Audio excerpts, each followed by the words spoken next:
Lefty, a dating app that is for progressives, has experienced now an unprecedented 453% surge in downloads in the last 2 weeks. Let them date themselves and see how their policies work out for them. Left-leaning apps and other news networks and social media sites are experiencing a spike in engagement, and what's next? Online tribalism will continue. Democrats are jumping into dating apps to try to find some meaning and purpose now that their Kamala and Walz have lost. This tells us about the digital divide that is happening. But the key statistic in this is here, saying that Lefty, a dating app that is for progressives, has experienced now an unprecedented 453% surge in downloads in the last 2 weeks. Founder and CEO said, the surge in downloads since Trump's victory underscores a profound shift among progressives who are seeking like-minded partners in a deeply polarized political climate. So if you're on the apps and you're like a lefty,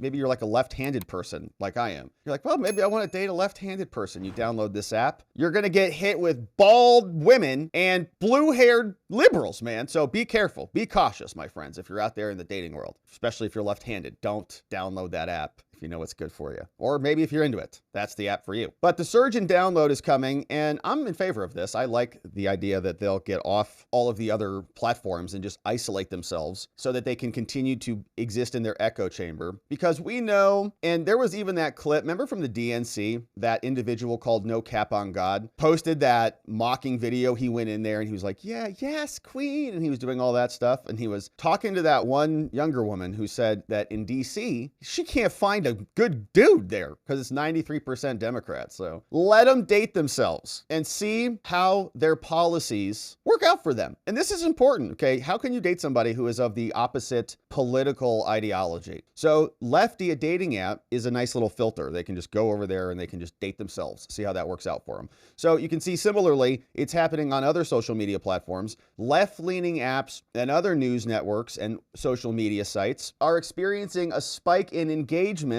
It's not unusual for resistance media to rise in response to contentious elections. But the internet itself is becoming more politically divided than ever, driving Americans into echo chambers. And as I said, there are people who are going to be magnanimous and unifying and all that stuff. That's great. There's a role for that, and they can exist. That's not our role, all right? We're going to be on the other side saying, listen, their ideology is destructive to America. They do not appreciate the Constitution, free speech, the presumption of innocence, or any of those things that we cherish. And if they're going to be part of a team that is going to be suppressing those things, well, then I'm personally not interested in sinking time and energy into those relationships. Other people can, that's great. Usage of the Blue Sky app in the US grew by 519% in the weeks after the election, and they're not enjoying it over there because it is an echo chamber and they need to be able to condescend to other people. So this is the other part of the problem. If you're in relationships with rabid liberals or people that just can't hide it, we do not want to be the victim of their condescension, the scorn. There's no reason for us to put ourselves in those positions. The social network growth is linked to users either leaving X or investing more time in exploring a promising alternative. Now, new data from Civic Science, a polling firm, found that people who voted for Harris are more active than Trump voters on Threads, Instagram, LinkedIn, and TikTok, while Trump voters are more likely to be active on X. Okay, yeah. So they have everything else, all right? They have everything.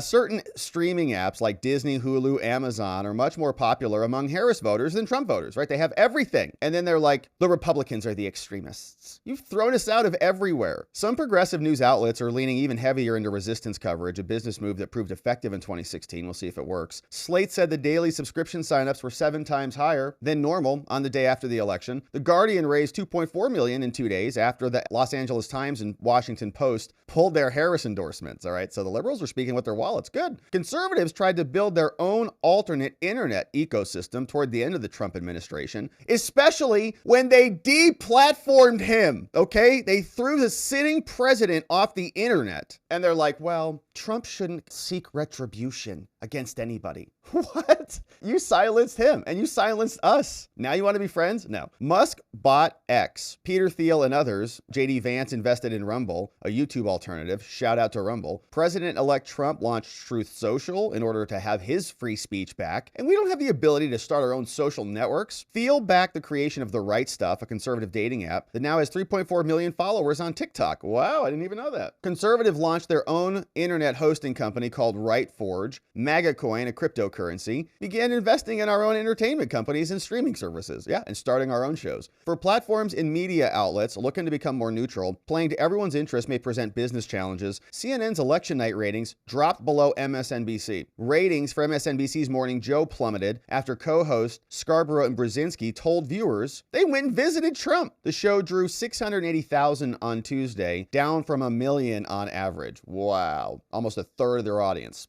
evaporated. You went down and met with Trump. The Washington Post and LA Times both saw subscribers flee in response to orders from their owners. And what's next? Online tribalism will continue. I think that's right, actually, that it will become more tribalized and people will identify more aggressively along lines. And that might be a bad thing, but I also personally don't want unity with communists. So I'm fine with them creating their own echo chambers. I'm fine with our side creating our own digital spaces because I think we'll beat them. I think our ideas, our policies, our results are better. So we don't need to spend a lot of time trying to win them over and negotiate with them, okay? The rabid lefties who are shaving their heads and getting their tattoos and all the things and melting down, enjoy themselves, have a good time, have a nice life. But the rest of us have work to do and we care about actual policy matters that result in real world consequences to improve our lives in reality. So, all right, enjoy themselves. That's the new app.